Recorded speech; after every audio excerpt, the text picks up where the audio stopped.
Welcome to the ACC, guys. I'm Mike, that's Steven, and we're here again for another Power Rankings done by yours truly. No, I'm kidding, actually. He did all the legwork. I'm just here to be a mouth, and I'm pretty good at it. Hey, everybody needs a little bit of mouth. Yeah. Mouth. But yeah, we got a pretty good one here. It's been a couple of shakeups after what's happened this past week. I mean, UNC. For the most part, it's pretty solid at the bottom. The bottom teams are the bottom teams. Like, we haven't seen much movement there. I mean, you might as well go ahead and just jump into it. Go ahead and knock a few of these out because we're not going to spend much time on it. Virginia Tech's there and at the bottom spot, and we all know why. I mean, they struggle offensively. They struggle defensively. I say struggle, whereas we're not used to them being this bad on defense, but at the same time, it's not that they're bad on defense, it's just their offense leaves them out there so many times that their defense eventually gives up a lot of points. Yeah. And they give up a lot of yards. It's inevitable. It's because your offense is so inept. So really that's been the ever-going story for Virginia Tech over the last couple of years and while they're at the bottom. And great win though, beating Hugh Freeze and Liberty. That was a huge win actually, because Liberty is one of the best teams in the country. They're right up there with some of the ACC teams when it comes to sacks. So yeah. They're a team that gets after you. They get in your backfield, and offensively they run the ball pretty well. But Virginia Tech was able to pull it out and survive that game. Yeah, big win against Liberty. That was a away game too. Yep, and it was a away game for Virginia Tech. Good job for Virginia Tech. You got to win, but still sitting there at the bottom of the conference. But you got time to grow. You got time to build. Yep. Moving on to the next one, we got Boston College. I mean, that was a crazy game to watch. And some serious weather there. I was about to say the weather was the only exciting part of that game.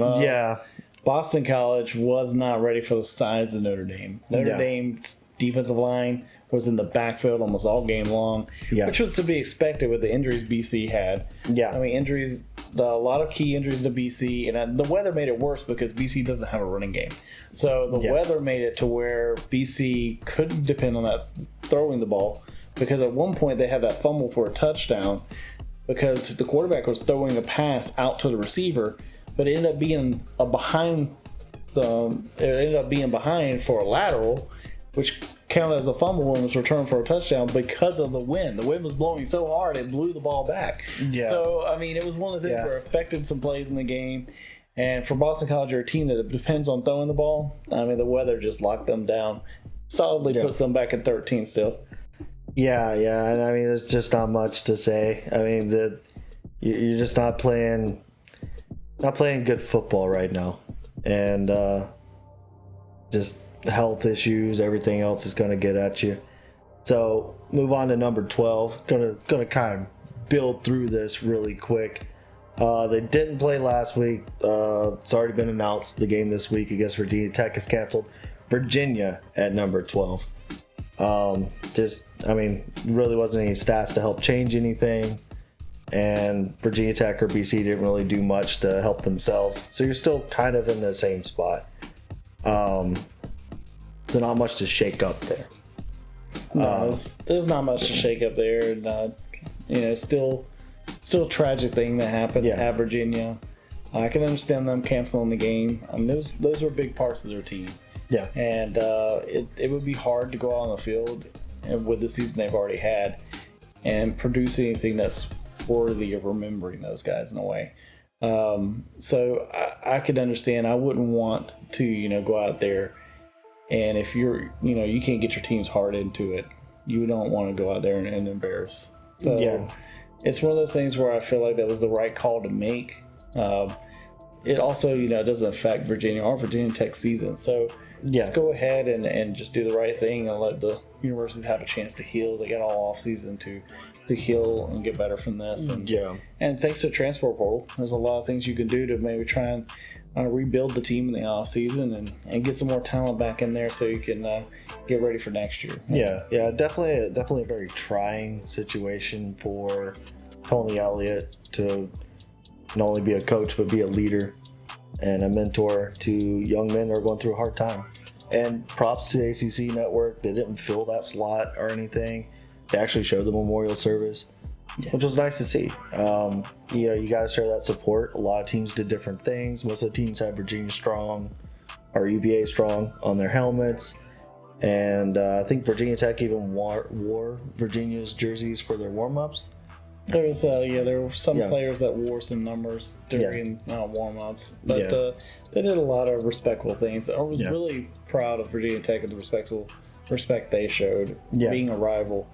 And but the rest of the ACC, I mean, every game started with a moment of silence. So the respect the ACC showed was great. It's to be expected. I mean, I remember early in the season in Florida State, I forget the team, and I should remember this, but one of their players had passed away before the season started, and FSU painted his number and his name on the side of the stadium, so when they came out to their sidelines, it was right there beside them as a remembrance.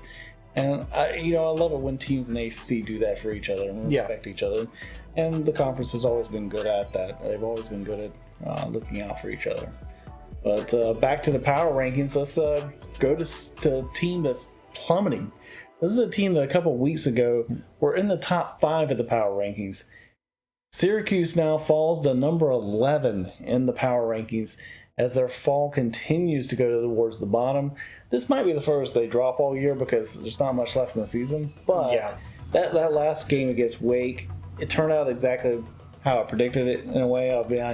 I took Wake Forest to cover just because I thought Syracuse might come out fighting, which they did. They came out fighting, but Wake Forest wore them down because of all the injuries they have on defense.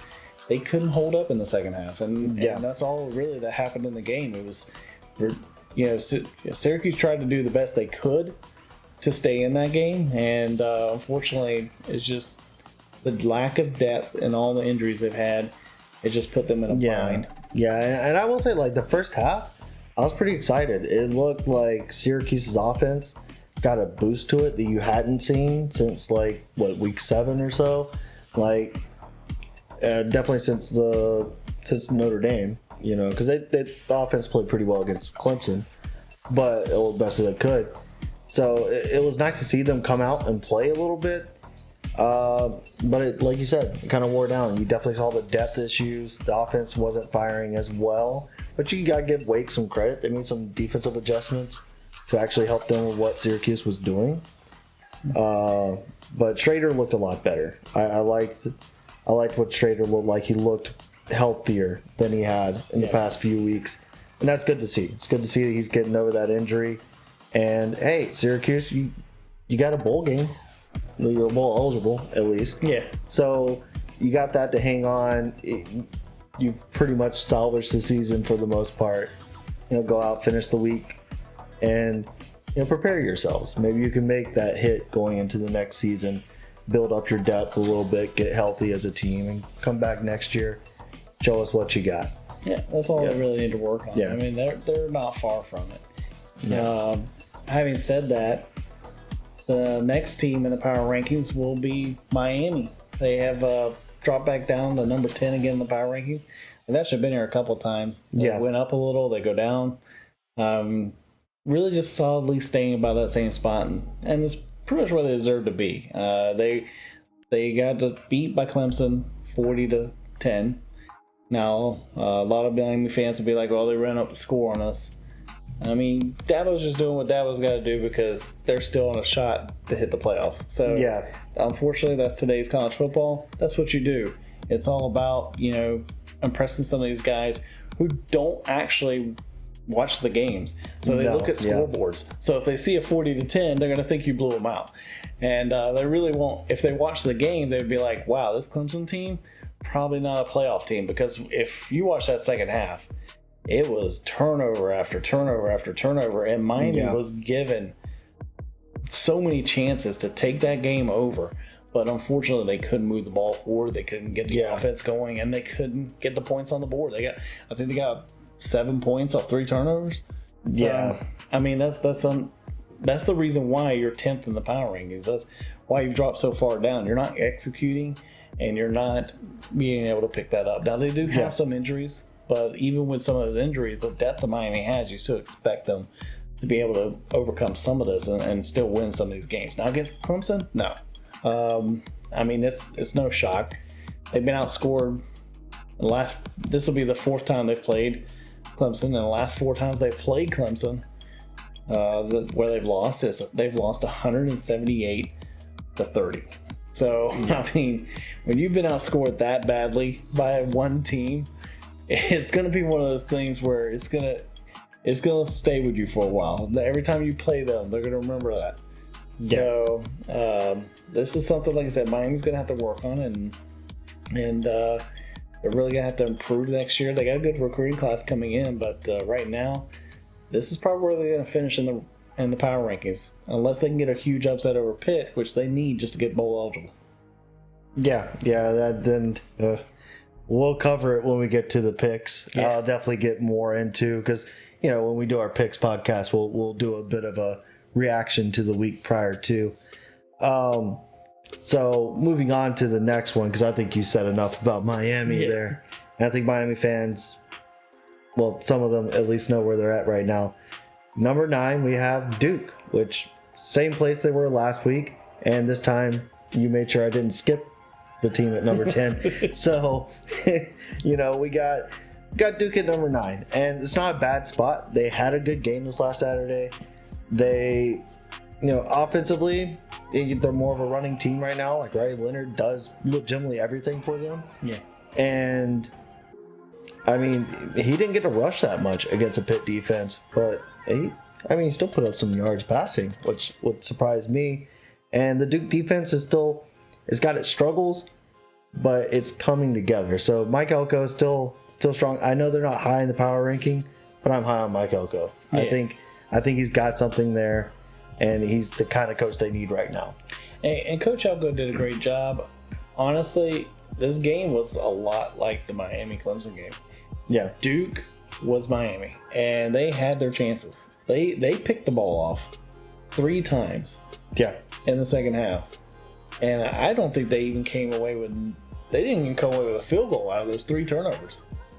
If I remember correctly, I think all 3 turnovers, they didn't even get a field goal. I know for 2 of them they did get a field goal. Yeah, they didn't get a field goal, yeah. So, I mean, that is unbelievable. And they were picking it off near midfield. Yeah. Like, the offense was getting great field position. Yeah. So, I mean, for Duke, it's like, Coach Elko has done a great job. They're playing ahead of where they need to be right now. Yeah. But at the same time, that was a huge win for Duke. Duke should have won that game. They put Pitt in a bad situation. Honestly, Pitt's run game not really doing what they should have done in that game. But Duke, they had their chance. They could have moved up in the power rankings, but they are where they are right now, and that's good for them actually, because people were predicting them to be by the ball. I mean, they're also one of the very few teams that's bowl eligible as well, right? Yes, they are bowl eligible as well. One of the very few in the Coastal. There's only 3 teams in the Coastal that are eligible. So it definitely shows why most of the Coastals in the bottom part of the rankings here. So next we have NC State. NC State at number 8. And this has been a team that started off high in the power rankings. There was high expectations. They've dropped down. There's not too much more left. So I don't know how much more movement they can make either way. And you have a tough game ahead of you this week, a rivalry game. It's a good defense, but the struggles on offense continues. I mean, whether it be injuries at quarterback, whatever it is, they're just not. It's just not working, right? Like last year, it was injuries on defense that were hurting their defense. This year, it's offense that's giving them a lot of problems. So it'll be curious to see how they finish out the season. But man, that's you are where you are. Yeah. I'll say this though, for NC State, they did drop in the power rankings, but it's hard. Your 4th string quarterback came in. Yeah. Remember, that's a 4th string because Chalmers is so bad they just skipped over him. They just went straight to 4th string and see what would happen. And honestly, Finley didn't play a bad game. NC State had some chances to make some plays in that game. It's just Louisville's defense is so good. Yeah. And honestly, I give it to the backup quarterback for Louisville. He's playing some good football. He played good against Clemson, and he played good in this game too. And that was the difference in helping Louisville get that win, which is the reason why NC State's the one falling in the power rankings and not Louisville. So, I mean, yes, injuries are part of the game, but some of these teams respond to it. NC State, unfortunately, is not one of them. Yeah. But they have a chance to still make some movement in the power rankings because they play the next team in the power rankings, the number 7 team, North Carolina. Yeah. I mean, it's no surprise after what happened this past week. North Carolina, really good offense. One of the worst defense in the ACC, and probably one of the worst defenses in the country. I mean, you couldn't stop. I don't know. I can't even name a team that you could actually stop on defense right now. It's not. It doesn't look good, huh? I can. Iowa. Yeah. I think anybody, I don't know. I think Iowa might be able to move the ball against this defense. I'm pretty sure I can get a Pee Wee team to stop them. Like this is. Yeah, that's true. But I mean, yeah, man. But no, I mean, it's just that's the problem you have. You have a great offense. I mean, now granted, I wouldn't necessarily say you got exposed on offense. I think there was a good defensive plan that came up against you. And let's face it, Drake May might have just lost the Heisman with this past week, but we'll get more into that in the picks. As far as like the power ranking for UNC, this isn't a bad spot considering how bad your defense is. But your offense is so good, it just puts you right there in the middle. Yeah. So. And it's not a bad spot for them, like you said. I think that, they are where they need to be right now because of how bad their defense is. Honestly, yeah. North Carolina has played a lot of close games this year. And if it wasn't for Drake May, they might be the team we're talking about as the worst team in the ACC. So yeah. That's how close they are. They are probably a player away from being talked about as one of the bottom teams. And so for North Carolina, you are in the power rankings where you were because, let's just face it, you play in the easier part of the division. Strength of schedule shows that, and it's just one of those things where the Atlantic is so strong that I think if North Carolina played in that division or anybody from the Coastal played in the Atlantic, they wouldn't have the records they have. So You still got a bowl game, a very good bowl game. I mean, yes, you still got a chance to play Clemson, maybe pull the shocker and upset Clemson.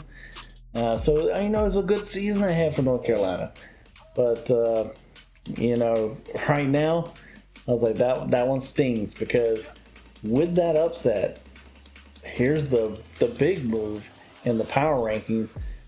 Georgia Tech goes from 11th in the power rankings to 6th with the upset over North Carolina because they played an unbelievable game and statistically improved themselves so much because across the board there were so many things that were bad out on offense, so many bad things that were bad out on defense statistically. But across the board, the game they had against North Carolina, they had a great defensive game plan. They went after Drake May. They got more sacks than they've got in the last 2 games. Yeah. I mean, they had a game plan, and their secondary shut down one of the best passing offenses in the ACC. Yeah. They shut them down like it was nothing. I mean, Georgia Tech just played great overall. And then their offense, you used a 3rd-string and 4th-string quarterback and won this game. That is impressive. I mean, you really went out and you did the best you could as a coach. If people are asking, should he be the head coach of Georgia Tech next year? I think so. After this upset win, I'm definitely making the head coach because it's not just this upset win. It's what Georgia Tech's been doing to get to this point. They've been a team kind of getting close. They've been up and down in the power rankings, and this is the highest they've jumped in the power rankings, and for good reason. It's not just because they beat North Carolina. It's because as a team, that was the best game they've probably played all year. Oh, yeah. I mean, that's lights out. The defense just looked fantastic, which I gotta say, I said this last week in the podcast, Georgia Tech's defense is a lot better than the statistics will show you. And you know what? They listened to me and they did it right. Because, all of Georgia Tech, they're listening to me. All right? But no, I mean, there's not much more you can say about it. It was a fantastic run. Now, don't get too excited. Georgia Tech fans, you got Georgia coming up. I don't think you're going to be able to do the same showing. But if you do, hats off, because that would be fantastic. That would be the game of the year. Yeah. But we'll get to that in the picks. Next up, at number 5, probably a team that you wouldn't be expecting here, Pitt. Once again, as usual, that defense just plays super risky. They've been battling Louisville to see who can have the most sacks in the ACC. In the country. Yeah, in the country too. Yeah. I mean, they come after you. They're nasty.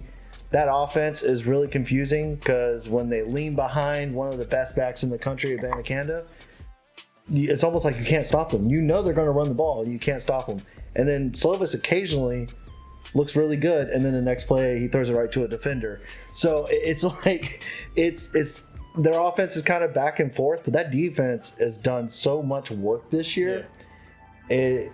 It's a nice spot. I didn't expect Pitt to be at this point after all that they lost coming into the season. You know, you had to replace your quarterback. You lost Addison, which was by far your best wide receiver. And, you know, they're finding ways to win games. Addison getting poached by USC definitely was something that was something that hurt them. I'm sorry. They picked him up through the transfer portal. Yeah. They recruited him afterwards. I'm about to say, that's another debate. That's another debate. We stand strong with Narduzzi. All right? I got you, man. We stand with the ACC on this one. But no, it's one of those things they did. Like you said, they lost a lot to the transfer portal, losing Pickett and everything all at the same time.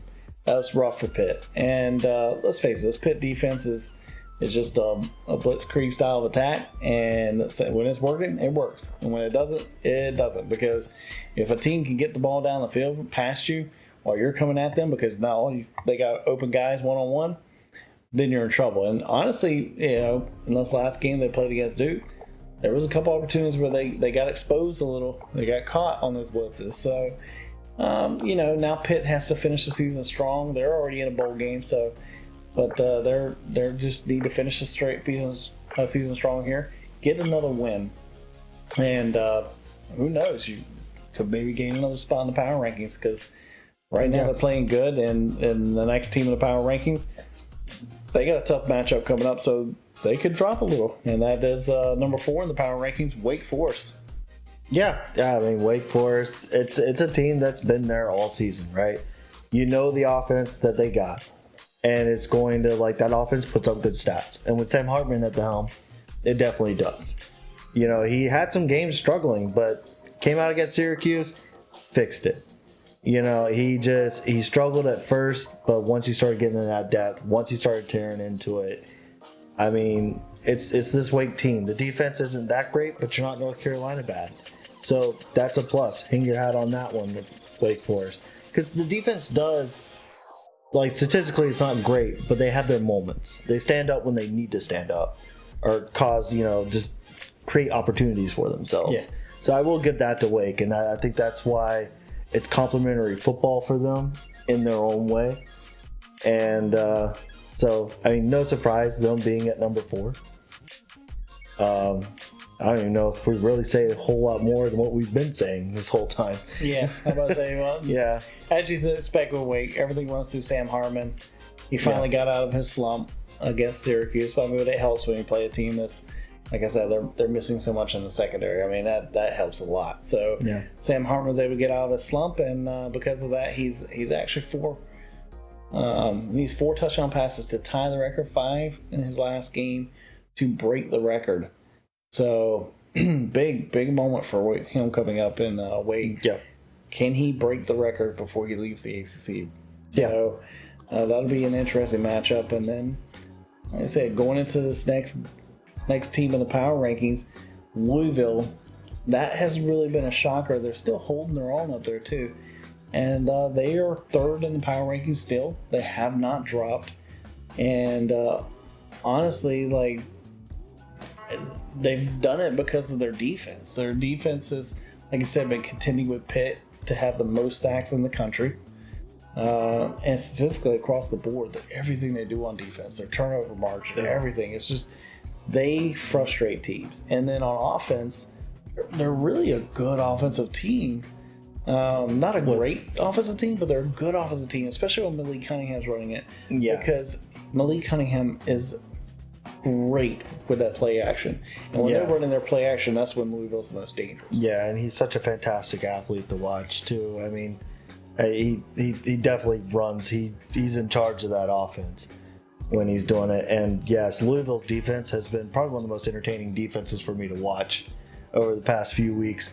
And that's super entertaining. Before we get to our top 2 in the power rankings, though, I would like for everyone to go ahead and hit that subscribe button, hit the like, leave a comment, go ahead, call us out on what we have to say. I know I say a lot of dumb stuff, but hey, I mean, that's what I'm here for. I don't actually know anything.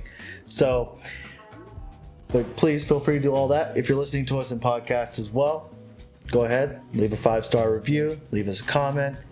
Who knows, maybe even ask a question, see if we can answer that as well, and always make sure you follow us. Now, back to the power rankings. Number 2 in the power ranking. Surprise, surprise. We are super biased. Florida State at number 2. But no, I mean, for real, like, Florida State's at number 2 because they deserve it. Like, this is a team that's playing, it's one of the best in the offenses in the league, in the ACC right now. I shouldn't say the league. It's not one of the best in college football. But it's a balanced offense. It's going to come at you every single way. The defense is actually playing really well. It's a top 10 defense in against the pass. So, I mean, they're just playing really good football right now. And on top of that, this is one of the toughest schedules. It's the toughest schedule in the ACC. So, for them to only have 3 losses, playing the schedule they have, and they've dominated the second half of the season for themselves since the bye. I mean, this is a good-looking team. They are, and Florida State is the most balanced offense in the ACC. Now, this last game didn't really help them a lot statistically.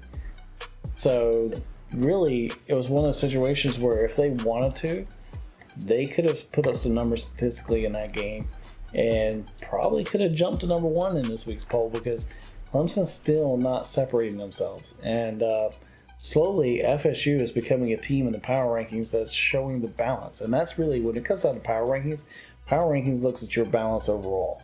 Yeah. And like you said, one of the toughest strength of schedules in the ACC. FSU is sitting at, I think, 18th. That's what I saw last time. So we're in the top 20 strength of schedule in the country. And no other ACC team was in the top 25 until recently. Now there is other ACC teams that are in the top 25 of the strength of schedule. So there are some people that have moved into that. And, after this weekend's games, I think one might drop out because of who they're playing, but the other one should stay in. So it's actually, strength of schedule has actually been better in the ACC than you would think, especially overall for a lot of these teams. Yeah. But as far as that being said, Florida State's balance is really what's got them here. Yeah. Their ability to run and pass, and people can say statistically they look great against Louisiana. Well, if you watch the game, they played backups. I mean, they put a 4-string quarterback. It was 35-3 in the half. Yeah, I mean, you're playing backups in the third quarter. Yeah, they played a 4-string quarterback in. If you put a 4-string quarterback in, that's like putting all the backups in a college basketball game and letting them play. Like all the walk-ons, everybody who walked on. Quarter boy, get in here. Yeah. I mean, that's basically the equivalent in football to doing that. And it doesn't happen often in football. Now, in football, you sometimes get your backups in there, but to get your 4-string in there, that shows how far FSU has come. Yeah. Like, Scott was talking about it in an interview recently for FSU, and it's so much fun watching him talk about it. He's like, I was sitting on the bench and I was thinking, is this what this is like? Is this what this is like? You get to actually take a break at a game. Like, you don't have to go back out there. Yeah. He's like, is this what it used to be like to be at Florida State? So I mean, but he was joking, but at the same time, it's funny is because it's true. It's like that's what it used to be like at Florida State. Like you went and took a break because the other guys could go in because you're already up so big. What's the point? Yeah. And got to get ready for the next game. So I commend them for watching the injuries. Yeah, definitely. And hey, I wouldn't necessarily say they're back just yet, but they're making a good argument. It's a pretty good case in the past couple of weeks. We'll see. Got a good rivalry game coming up. And surprise, surprise, number 1 in the power ranking, Clemson. I mean, they're a top team in the ACC. They've been there for a while.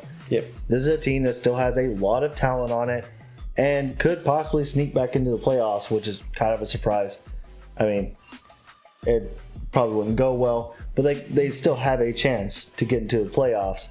So, as far as the ACC is concerned, this is a team that they win games. That's what they do.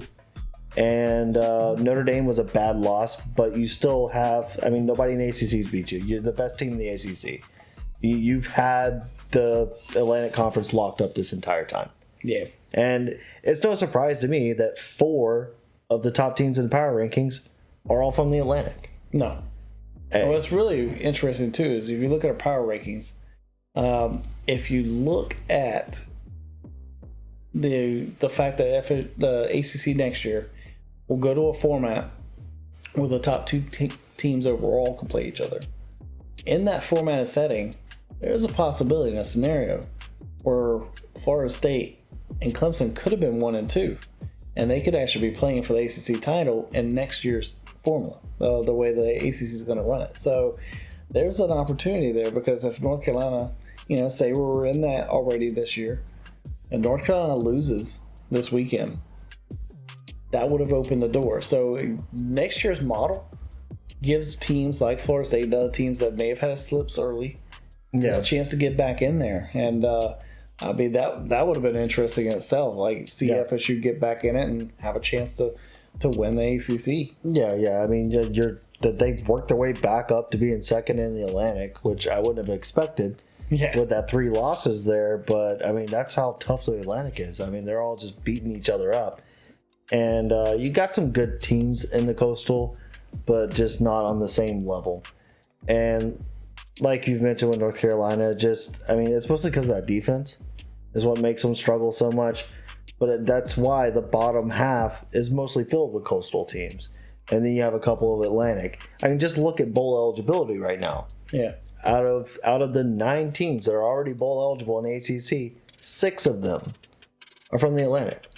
Yep. Like that's a huge difference. Now you do have 2 teams playing this weekend that have a chance of becoming bowl eligible, but we'll get to that in the picks. How about that? Yeah. Now, when it comes to power rankings, though, I mean, the power rankings, there hasn't been much surprise there. Yeah. 1 through 4, like we said, hasn't changed in a couple weeks. Those teams, I feel like that's a solid 1 through 4. I like it. I can't disagree with the formula and how it does it. I know some people are probably going to disagree with Georgia Tech, but the reason why they flew so far up in the power rankings is because the separation between 5th and 11th in the ACC power rankings is a thin line. Yeah. You could go out and play a great game like Georgia Tech did, and you could jump that high. Yeah. I mean, that's that close between all those teams. They all have the ability to drop that fast or go up that fast. Yeah.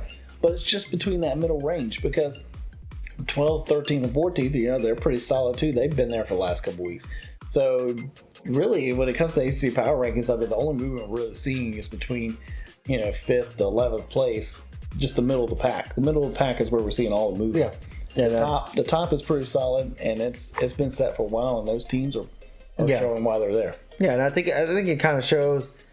It almost makes me feel like there is a definite difference between the different levels, the different tiers of the ACC. I think the top part of the ACC is the top part of the ACC, and then you have your mid, and then the further down. Because this and injuries do kind of change it a little bit. Having some injuries will kind of adjust who can possibly win each week. But it's been an entertaining year to watch. And I can't wait to do the picks podcast, because the picks pod, that's going to be really fun, because then we're going to dive much deeper into all of this, because we got some big games coming up this weekend. Great matchups. Oh yeah, like it's going to be fantastic. So please make sure you hit that follow. Make sure you hit the subscribe if you're on YouTube. And like it as usual. Leave us a comment as to what matchup you're looking for. Like, which one are you prepared for? Okay, you're going to find your way in Tallahassee on Friday, or maybe you're going to be up in the Carolinas. Yep. Preparing for your game at 3:30 on Friday. So please stick around for more, and have yourself a nice day. Yes, and don't forget, hit us those 5 stars on podcasts on Apple, and we'll see you guys on the next show.